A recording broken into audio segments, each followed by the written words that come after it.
Hi, today I'm going to talk about a treatment technique that you can do on your own to help with obsessive thoughts and compulsive behaviors.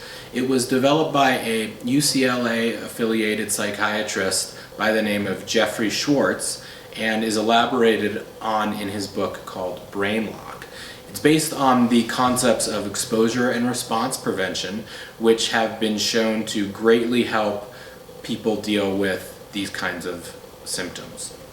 So just to orient you on what exposure and response prevention means, it's a real simple concept. Essentially, if you had irrational obsessions about contamination, the exposure piece would be for you to hold a dirty object in your hand, for example, something you very much would not want to do. And then the response prevention piece would be to help you get past your habitual responses and replace them with something that's more constructive. So that's what exposure and response prevention means.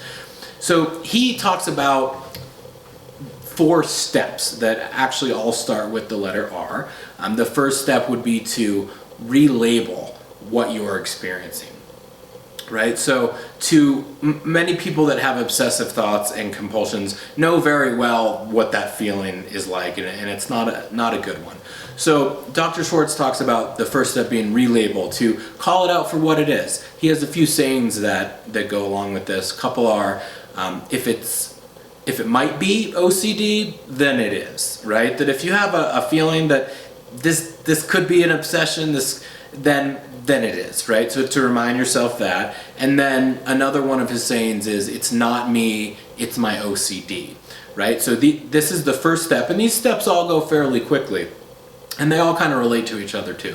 So the second step would be to reattribute. He talks more in depth in his book about how obsessive-compulsive behaviors are related to biochemical imbalances in the area of the brain called the caudate nucleus.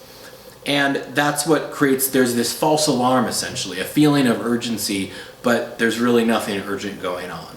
So that's simply the reattribute step, to remind yourself that it's the first step being relabel, it's an OCD compulsion, it's not me, it's the OCD, and then to reattribute that to what's going on. It's a false alarm that's happening.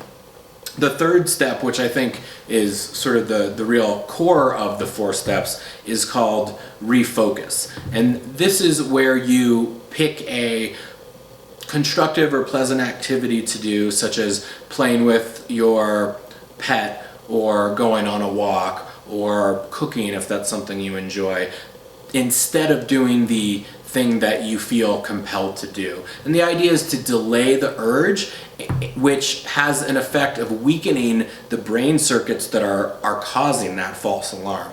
And he talks about a 15-minute rule, that eventually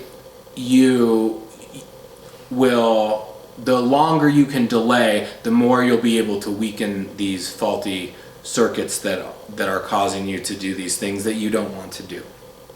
And he does point out that physical exercise can be especially helpful at first. So something like going on a walk or a bike ride, if those are things you enjoy, would be great things to do. And the refocus step, which is the idea of the refocus step, is to delay.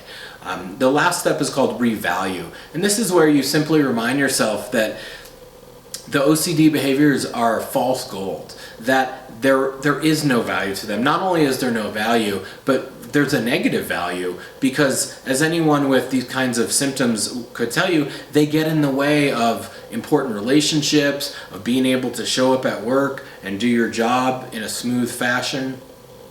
And they really don't connect with what truly is important to people.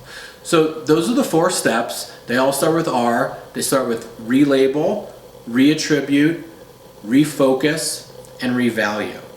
If these are symptoms that you're experiencing, I would be more than happy to speak with you in more depth and would love